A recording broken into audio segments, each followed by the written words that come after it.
اعوذ باللہ من الشیطان الرجیم بسم اللہ الرحمن الرحیم الحمدللہ والصلاة والسلام علی رسول اللہ وعلی آلہ واصحابہ اجمعین اشہد ان لا الہ الا اللہ واشہد ان محمدا عبدہ ورسولہ رب اشرح لی صدری ویسر لی امری واحلل عقدۃ من لسانی یفقہوا قولی ربنا زدنا علما اللہم فقہنا فی الدین۔ آج ہم سیرت النبی صلی اللہ علیہ وسلم کے سلسلے کو آگے بڑھاتے ہوئے بات کریں گے معرکہ موتا کے اوپر۔ موتا اردن میں بلقاء کے قریب ایک آبادی کا نام ہے جہاں سے بیت المقدس 2 دن کی مسافت پر واقع ہے۔ اب جس معرکے کی ہم بات کر رہے ہیں وہ یہیں پہ پیش آیا تھا۔ یہ سب سے بڑا خون ریز معرکہ تھا جو مسلمانوں کو رسول اللہ صلی اللہ علیہ وسلم کی حیات مبارکہ میں پیش آیا، اور یہی معرکہ عیسائی ممالک کی فتوحات کا پیش خیمہ ثابت ہوا۔ اس معرکے کا سبب یہ ہے کہ رسول اللہ صلی اللہ علیہ وسلم نے حارث بن عمیر ازدی رضی اللہ عنہ کو اپنا خط دے کر حاکم بصرہ کے پاس روانہ کیا تو انہیں کیسر روم کے گورنر شرجیل بن عمرو غسانی نے، جو بلقاء پر مامور تھا، گرفتار کر لیا اور مضبوطی کے ساتھ باندھ کر ان کی گردن مار دی۔ یاد رہے کہ سفیروں اور قاصدوں کا قتل نہایت بدترین جرم تھا جو اعلان جنگ کے برابر بلکہ اس سے بھی بڑھ کر سمجھا جاتا تھا۔ اس لیے جب رسول اللہ صلی اللہ علیہ وسلم کو اس واقعے کی اطلاع دی گئی تو آپ صلی اللہ علیہ وسلم پر یہ بات سخت گراں گزری، اور آپ صلی اللہ علیہ وسلم نے اس علاقے پر فوج کشی کے لیے 3000 کا لشکر تیار کیا، اور یہ سب سے بڑا اسلامی لشکر تھا جو اس سے پہلے جنگ احزاب کے علاوہ کسی اور جنگ میں فراہم نہ ہو سکا تھا۔ رسول اللہ صلی اللہ علیہ وسلم نے اس لشکر کا سپہ سالار حضرت زید بن حارثہ رضی اللہ عنہ کو مقرر کیا اور فرمایا کہ اگر زید رضی اللہ عنہ قتل کر دیے جائیں تو جعفر رضی اللہ عنہ، اور جعفر رضی اللہ عنہ قتل کر دیے جائیں تو عبداللہ بن رواحہ رضی اللہ عنہ سپہ سالار ہوں گے۔ آپ صلی اللہ علیہ وسلم نے لشکر کے لیے سفید پرچم باندھا اور اسے حضرت زید بن حارثہ رضی اللہ عنہ کے حوالے کیا۔ لشکر کو آپ صلی اللہ علیہ وسلم نے یہ وصیت بھی فرمائی کہ جس مقام پر حضرت حارث بن عمیر رضی اللہ عنہ قتل کیے گئے تھے وہاں پہنچ کر اس مقام کے باشندوں کو اسلام کی دعوت دیں۔ اگر وہ اسلام قبول کر لیں تو بہتر، ورنہ اللہ سے مدد مانگیں اور لڑائی کریں۔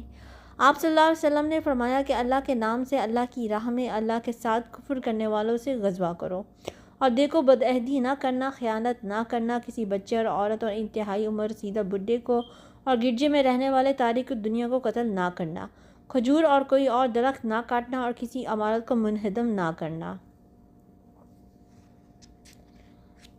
جب اسلامی لشکر روانگی کے لیے تیار ہو گیا تو لوگوں نے آ کر رسول اللہ صلی اللہ علیہ وسلم کے مقررہ سپہ سالاروں کو الوداع کہا اور سلام کیا۔ اس وقت ایک سپہ سالار حضرت عبداللہ بن رواحہ رضی اللہ عنہ رونے لگے۔ لوگوں نے کہا آپ کیوں رو رہے ہیں؟ انہوں نے کہا دیکھو خدا کی قسم اس کا سبب دنیا کی محبت یا تمہارے ساتھ میرا تعلق خاطر نہیں ہے، بلکہ میں نے رسول اللہ صلی اللہ علیہ وسلم کو کتاب اللہ کی آیت پڑھتے ہوئے سنا ہے جس میں جہنم کا ذکر ہے۔ آیت یہ ہے، تم میں سے ہر شخص جہنم پر وارد ہونے والا ہے، یہ تمہارے رب پر ایک لازمی اور فیصلے کی ہوئی بات ہے۔ پھر وہ کہنے لگے میں نہیں جانتا کہ جہنم پر وارد ہونے کے بعد کیسے پلٹ سکوں گا۔ مسلمانوں نے کہا اللہ سلامتی کے ساتھ آپ لوگوں کا ساتھی ہو، آپ کی طرف سے دفاع کرے اور آپ کو ہماری طرف نیکی اور غنیمت کے ساتھ واپس لائے۔ حضرت عبداللہ بن رواحہ نے کہا لیکن میں رحمان سے مغفرت کا اور استغفار شکن مغز 5 تلوار کی کاٹ کا یا کسی نیزے باز کے ہاتھوں آنتوں اور جگر کے پار اتر جانے والے نیزے کی ضرب کا سوال کرتا ہوں، تاکہ جب لوگ میری قبر پر گزرے تو کہیں ہائے وہ غازی جسے اللہ نے ہدایت دی اور جو ہدایت یافتہ رہا۔ اس کے بعد لشکر روانہ ہوا۔ رسول اللہ صلی اللہ علیہ وسلم اس کی مشائیت کرتے ہوئے ثنیۃ الوداع تک تشریف لے گئے اور وہیں سے اسے الوداع کہا۔ اسلامی لشکر شمال کی طرف بڑھتا ہوا معان پہنچا۔ یہ مقام شمالی حجاز سے متصل شامی اردنی علاقے میں واقع ہے۔ یہاں لشکر نے پڑاؤ ڈالا اور یہاں جاسوسوں نے اطلاع پہنچائی کہ ہرقل کیسر روم بلقاء کے علاقے میں مآب کے مقام پر 1,00,000 رومیوں کا لشکر لے کر خیمہ زن ہے، اور اس کے جھنڈے تلے لخم و جذام، بلقین و بحرا اور بلا قبائل عرب کے مزید 1,00,000 افراد بھی جمع ہو گئے ہیں۔ مسلمانوں کے حساب میں سرے سے یہ بات تھی ہی نہیں کہ انہیں کسی ایسے لشکر جرار سے سابقہ پیش آئے گا جس سے وہ اس دور دراز زمین میں ایک دم اچانک دوچار ہو گئے تھے۔ اب ان کے سامنے سوال یہ تھا کہ آیا 3,000 کا ذرا جتنا لشکر 2 لاکھ کے ٹھاٹے مارتے ہوئے سمندر سے ٹکرا جائے یا کیا کرے؟ مسلمان حیران تھے اور اس حیرانی میں معان کے اندر 2 راتیں غور اور مشورہ کرتے ہوئے گزار دیں۔ کچھ لوگوں کا خیال تھا کہ ہم رسول اللہ صلی اللہ علیہ وسلم کو لکھ کر دشمن کی تعداد کی اطلاع دیں، اس کے بعد یا تو آپ کی طرف سے مزید کمک ملے گی یا اور کوئی حکم ملے گا اور اس کی تعمیل کی جائے گی۔ لیکن حضرت عبداللہ بن رواحہ رضی اللہ عنہ نے اس رائے کی مخالفت کی اور یہ کہہ کر لوگوں کو گرما دیا کہ لوگوں، خدا کی قسم، جس چیز سے آپ کترا رہے ہو یہ تو وہی شہادت ہے جس کی طلب میں آپ نکلے ہیں۔ یاد رہے، دشمن سے ہماری لڑائی تعداد، قوت اور کثرت کے بل پر نہیں ہے، بلکہ ہم محض اس دین کے بل پر لڑتے ہیں جس سے اللہ نے ہمیں مشرف کیا ہے۔ اس لیے چلیے آگے بڑھیے، ہم دو بھلائیوں میں سے ایک بھلائی حاصل ہو کر رہے گی، یا تو ہم غالب آئیں گے یا شہادت سے سرفراز ہوں گے۔ بالآخر حضرت عبداللہ بن رواحہ رضی اللہ عنہ کی پیش کی ہوئی بات طے پا گئی۔ غزوہ اسلامی لشکر نے معان میں 2 راتیں گزارنے کے بعد دشمن کی جانب پیش قدمی کی اور بلقاء کی ایک بستی میں جس کا نام مشارب تھا، ہرقل کی فوجوں سے اس کا سامنا ہوا۔ اس کے بعد دشمن مزید آگے آ گیا اور مسلمان موتا کی جانب سمٹ کر خیمہ زن ہو گئے۔ پھر لشکر کی جنگی ترتیب قائم کی گئی۔ میمنہ پر قطبہ بن قتادہ رضی اللہ عنہ عذری مقرر کیے گئے اور میسرہ پر عبادہ بن مالک انصاری رضی اللہ عنہ۔ اس کے بعد موتا ہی میں فریقین کے درمیان ٹکراؤ ہوا اور نہایت تلخ لڑائی شروع ہوئی۔ 3000 کی نفری 2 لاکھ ٹیڈی دل کے طوفانی حملوں کا مقابلہ کر رہی تھی۔ عجیب و غریب معرکہ تھا، دنیا پھٹی پھٹی آنکھوں سے دیکھ رہی تھی، لیکن جب ایمان کی بات بہاری چلتی ہے تو اسی طرح کے عجائبات ظہور میں آتے ہیں۔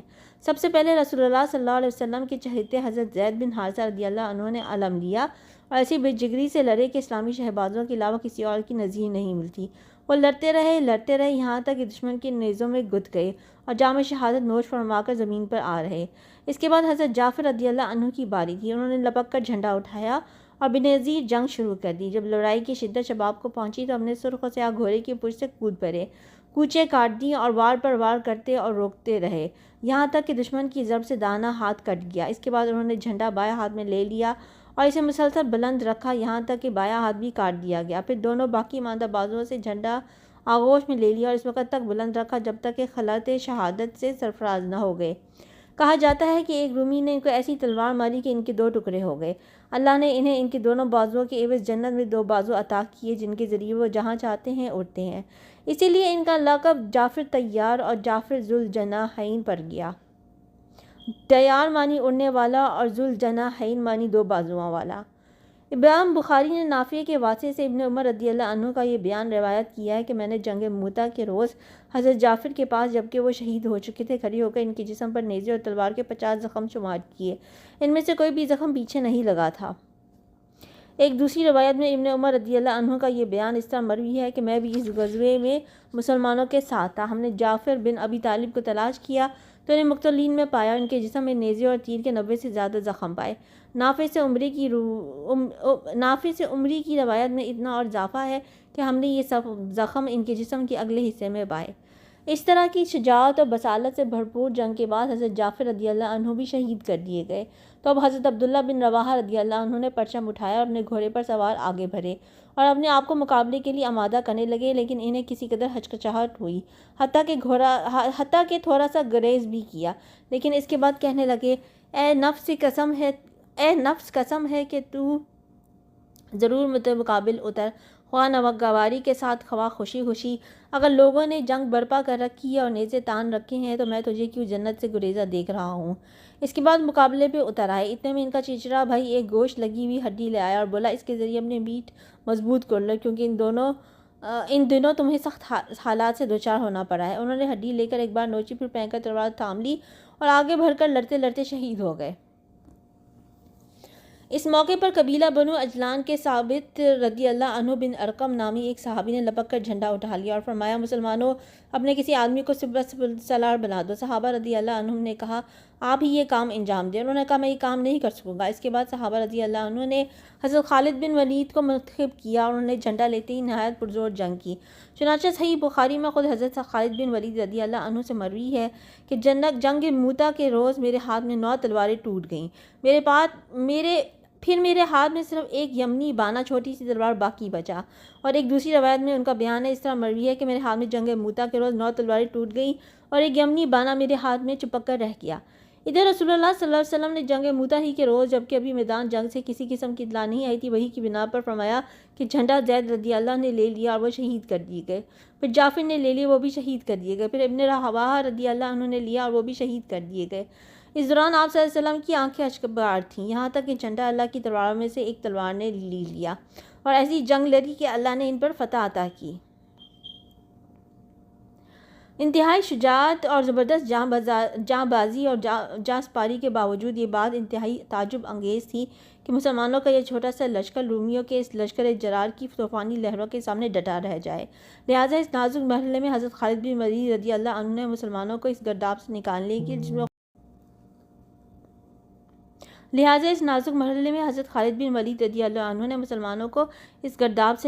لیے جس میں وہ خود کود پڑے تھے اپنی مہارت اور کمال ہنرمندی کا مظاہرہ کیا۔ روایات میں بڑا اختلاف ہے کہ اس معرکے کا آخری انجام کیا ہوا۔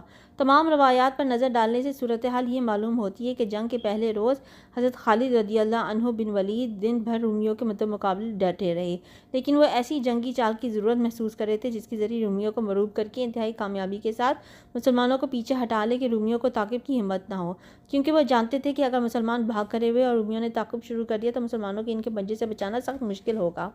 چنانچہ جب دوسرے دن صبح ہوئی تو انہوں نے لشکر کی ہیئت اور وضع تبدیل کر دی اور اس کی ایک نئی ترتیب قائم کی۔ اگلی لائن کو پچھلی لائن اور یعنی مقدمہ کو ساکا اور ساکا کو مقدمے کی جگہ رکھ دیا اور میمنہ کو میسرہ اور میسرہ کو میمنہ سے بدل دیا۔ یہ کیفیت دیکھ کر دشمن چونک گیا اور کہنے لگا کہ انہیں کمک پہنچ گئی ہے۔ غرض رومی ابتدا ہی میں مرعوب ہو گئے۔ ادھر جب دونوں لشکروں کا آمنا سامنا اور کچھ دیر تک جھڑپ ہو چکی تو حضرت خالد رضی اللہ عنہ نے اپنے لشکر کا نظام محفوظ رکھتے ہوئے مسلمانوں کو تھوڑا تھوڑا پیچھے ہٹانا شروع کیا، لیکن رومیوں نے اس خوف سے ان کا پیچھا نہ کیا کہ مسلمان دھوکہ دے رہے ہیں اور کوئی چال چل کر انہیں صحرا کی پہنائیوں میں پھینک دینا چاہتے ہیں۔ اس کا نتیجہ یہ ہوا کہ دشمن اپنے علاقے میں واپس چلا گیا اور مسلمانوں کے تعاقب کی بات نہ سوچی۔ ادھر مسلمان کامیابی اور سلامتی کے ساتھ پیچھے ہٹے اور پھر مدینہ واپس آ گئے۔ اس جنگ میں 12 مسلمان شہید ہوئے۔ رومیوں کے مقتولین کی تعداد کا علم نہ ہو سکا، البتہ جنگ کی تفصیلات سے معلوم ہوتا ہے کہ وہ بڑی تعداد میں مارے گئے۔ اندازہ کیا جا سکتا ہے کہ جب تنہا حضرت خالد رضی اللہ عنہ کے ہاتھ میں 9 تلواریں ٹوٹ گئیں تو مقتولین اور زخمیوں کی تعداد کتنی رہی ہوگی۔ اس معرکے کی سختیاں جس انتقام کے لیے جھیلی گئی تھیں، مسلمان اگرچہ وہ انتقام نہ لے سکے، لیکن اس معرکے نے مسلمانوں کی ساکھ اور شہرت میں بڑا اضافہ کیا۔ اس کی وجہ سے سارے عرب گشت بداندار رہ گئے، کیونکہ رومی اس وقت روئے زمین پر سب سے بڑی قوت تھے۔ عرب سمجھتے تھے کہ ان سے ٹکرانا خودکشی کے مترادف ہے، اس لیے 3000 کی ذرا جتنی نفری کا 2 لاکھ کے بھاری بھرکم لشکر سے ٹکرا کر کوئی قابل ذکر نقصان اٹھائے بغیر واپس آ جانا عجوبہ روزگار سے کم نہ تھا۔ اور اس سے یہ حقیقت بڑی پختگی کے ساتھ ثابت ہوتی تھی کہ عرب اب تک جس قسم کے لوگوں سے واقف اور آشنا تھے، مسلمان ان سے الگ تھلگ ایک دوسری ہی طرز کے لوگ ہیں۔ وہ اللہ کی طرف سے منصور ہیں اور ان کے رہنما واقعتاً اللہ کے رسول ہیں۔ اسی لیے ہم دیکھتے ہیں کہ وہ ضدی قبائل جو مسلمانوں سے مسلسل برسر بیکار رہتے تھے، اس معرکے کے بعد اسلام کی طرف مائل ہو گئے۔ چنانچہ بنو سلیم، اشدہ، غطفان، دیبان اور فزارہ وغیرہ قبائل نے اسلام قبول کر لیا۔ یہی معرکہ ہے جس سے رومیوں کے ساتھ خونریز ٹکر شروع ہوئی، جو آگے چل کر رومی ممالک کی فتوحات اور دور دراز علاقوں پر مسلمانوں کی اقتدار کا پیش خیمہ ثابت ہوئی۔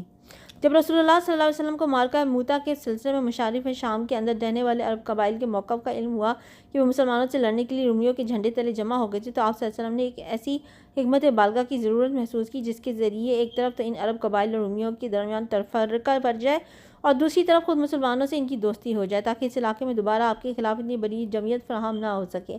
اس مقصد کے لیے آپ صلی اللہ علیہ وسلم نے حضرت عمرو بن عاص رضی اللہ عنہ کو منتخب فرمایا، کیونکہ ان کی دادی قبیلہ بلا سے تعلق رکھتی تھی۔ چنانچہ آپ صلی اللہ علیہ وسلم نے جنگ موتا کے بعد ہی یعنی جمادی الاخری 8 ہجری میں ان کی تالیف قلب کے لیے حضرت عمرو بن عاص رضی اللہ عنہ کو ان کی جانب روانہ فرمایا۔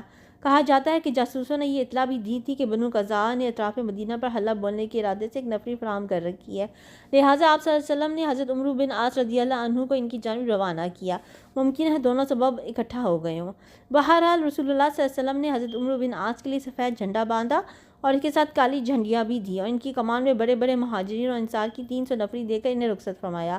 ان کے ساتھ 30 گھوڑے بھی تھے۔ آپ صلی اللہ علیہ وسلم نے حکم دیا کہ بلا اور عذرا اور بلقین کے جن لوگوں کے پاس سے گزرے ان سے مدد کے خواہاں ہوں۔ وہ رات کو سفر کرتے اور دن کو چھپے رہتے۔ جب دشمن کے قریب پہنچے تو معلوم ہوا کہ ان کی جمعیت بہت بڑی ہے، اس لیے حضرت عمرو رضی اللہ عنہ نے حضرت رافع رضی اللہ عنہ بن مقیس جوہنی کو کمک طلب کرنے کے لیے رسول اللہ صلی اللہ علیہ وسلم کی خدمت میں بھیجا۔ رسول اللہ صلی اللہ علیہ وسلم نے حضرت ابو عبیدہ بن جراح کو علم دے کر ان کی سرکردگی میں 200 فوجیوں کی کمک روانہ فرمائی، جس میں روسائے مہاجرین مثلا ابو بکر رضی اللہ عنہ، عمر رضی اللہ عنہ اور سرداران انصار بھی تھے۔ حضرت ابو عبیدہ رضی اللہ عنہ کو حکم دیا گیا تھا کہ عمرو بن عاص سے جا ملے اور دونوں مل کر کام کریں، اختلاف نہ کریں۔ وہاں پہنچ کر ابو عبیدہ رضی اللہ عنہ نے امامت کرنی چاہیے، لیکن حضرت عمرو نے کہا آپ میرے پاس کمک کے طور پر آئے ہیں، امیر میں ہوں۔ ابو عبیدہ نے ان کی بات مان لی اور نماز حضرت عمرو پڑھاتے رہے۔ کمک آ جانے کے بعد یہ فوج مزید آگے بڑھ کے قضاء کے علاقے میں داخل ہوئی اور اس علاقے کو روندتی ہوئی اس کے دور دراز حدود تک جا پہنچی۔ اخیر میں ایک لشکر سے مدبیر ہوئی، لیکن جب مسلمانوں نے اس سے حملہ کیا تو ادھر ادھر بھاگ کر بکھر گیا۔ اس کے بعد عوف بن مالک اشجعی رضی اللہ عنہ کو ایلچی بنا کر رسول اللہ صلی اللہ علیہ وسلم کی خدمت میں بھیجا گیا۔ انہوں نے مسلمانوں کی بسلامت واپسی کی اطلاع دی اور غزوے کی تفصیل سنائی۔ ذات السلال پہلی سین کو پیش اور زبر دونوں پڑھنا درست ہے۔ وادی القرا سے آگے ایک خطہ زمین کا نام ہے، یہاں سے مدینہ کا فاصلہ 10 دن ہے۔ ابن اسحاق کا بیان ہے کہ مسلمان قبیلہ جذام کی سرزمین میں واقع سلسہ نامی ایک چشمے پر اترے تھے اور اسی لیے اس مہم کا نام ذات السلاسل پڑ گیا۔ اس کے بعد ہم بات کرتے ہیں سریہ خضرا کے بارے میں۔ اس سریہ کا سبب یہ تھا کہ نجد کے اندر قبیلہ محارب کے علاقے میں خضرا نامی ایک مقام پر بنو غطفان لشکر جمع کر رہے تھے، لہٰذا ان کی سرکوبی کے لیے رسول اللہ صلی اللہ علیہ وسلم نے حضرت ابو قتادہ رضی اللہ عنہ کو 15 آدمیوں کی جمعیت دے کر روانہ کیا۔ انہوں نے دشمن کے متعدد آدمیوں کو قتل کیا اور قید کیا اور مال غنیمت بھی حاصل کیا۔ اس مہم میں وہ 15 دن مدینے سے باہر رہے۔ تو آج ہم نے بات کی جنگ موتا کے بارے میں، سریہ ذات السلاسل کے بارے میں اور سریہ خضرا کے بارے میں۔ اس کے بعد اگلی دفعہ ہم بات کریں گے انشاءاللہ تعالی غزوہ فتح مکہ کے بارے میں، ہم اگلی دفعہ شروع کریں گے۔ امید ہے کہ آپ لوگ اچھی طریقے سے سن رہے ہوں گے اور اپنے لیے اس میں سے اسباق بھی اخذ کر رہے ہوں گے جو ہمیں اپنی زندگی میں اپنانے چاہیے۔ کسی بھی قسم کے سوال کے لیے آپ لوگ مجھ سے رابطہ کر سکتے ہیں، انشاءاللہ جواب دیا جائے گا۔ سبحانک اللہم و بحمدک اشہد ان لا الہ الا انت استغفرک و اتوب الیک۔